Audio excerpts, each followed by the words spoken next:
Hello, today we're going to talk about the rise of sectionalism in the United States. This takes place after the War of 1812. After the War of 1812, the country has some distinctive situations. We have the North, it develops the characteristics of them, the South, and the West. The West in this case is not exactly the West in this picture, more of the region in this area over here, but also the far West also. The North, during the War of 1812 and after the War of 1812, has developed its industries and wants to protect those new industries with tariffs, which are going to protect them from foreign imports, mainly from Great Britain, who are farther away in the industrialization process. The South still has the slave based agriculture, which is against protective tariffs because that will hurt their industry, which is mainly gearing more towards cotton manufacturing, as you can see in this picture. The West, which has been developing, as before we saw Illinois, not Illinois, Ohio, Kentucky, and Tennessee, and then gradually Indiana, and then Illinois, and then Michigan. The West is starting to open up west of the Appalachian Mountains, and what they desire greatly is improvements, roads connecting the east to the west, and also canals. As you can see in this area, these are canals. The Erie Canal is probably the most famous one that will be built during this time to try to get manufactured goods from the west to the east and vice versa.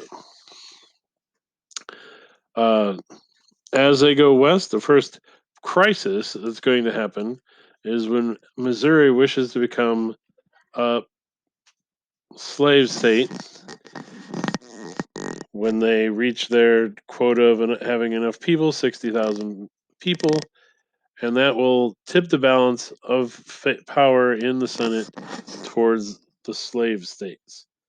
The Northerners and in abolitionists in the North, the abolitionists are against slavery, do not want to see the expansion of slavery. They don't want to see an unbalanced Senate either. One of the main people that's going to be involved is Henry Clay. Also, other people to watch will be Daniel Webster and John C. Calhoun. Henry Clay's nickname is the Silver Tongue Kentuckian. He's a good talker. That's what that means. And he is going to step in to offer a compromise. And that compromise is the South is going to get Missouri will be a slave state. Maine would be a free state. And we've had Maine, you may remember Maine was a part of Massachusetts before and during the Revolution and all the way up until this time. So that will become a state. Also, slavery will be barred by this line here, which is the Missouri Compromise line stretching across, barring slavery in down here. So as the Northerners look, there's a whole lot more land over here that has access to be free land. Down here, Southerners see that slavery may just die out down there. Besides that, the Missouri problem is the tariff, which I had mentioned at the beginning. The tariff was created to protect northern business from foreign business interests bringing in materials here. But what it did was it hurt the southern planters who created raw materials. So the raw materials, they weren't worth as much as finished goods. So the southerners felt that they had to pay, too much to get anything out of it. In this picture, you can see this is supposed to be a southern guy with his tariffs that are pushing it all down. And here you have the northern guy. He's happy about it. He's got his manufactured goods coming in, and so the South feels like they're on the wrong end of this deal. This picture kind of helps you see kind of how the prices can work. These are English guys. They can bring stuff in for cheaper, but the 5 cents here and it makes it even.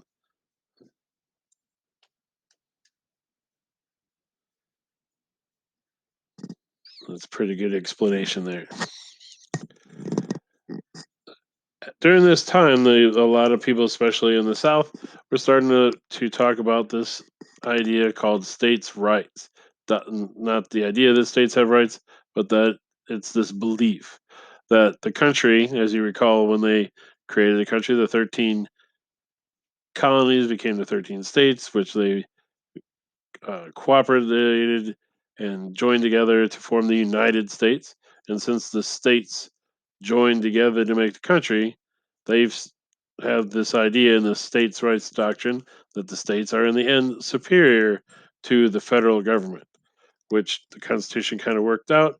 But that's how states' rights worked. It's an idea that the southern states are trying to use to their advantage. With that idea, the states are more powerful than federal government is. They came up with the idea of the nullification plan, which that if a state does not believe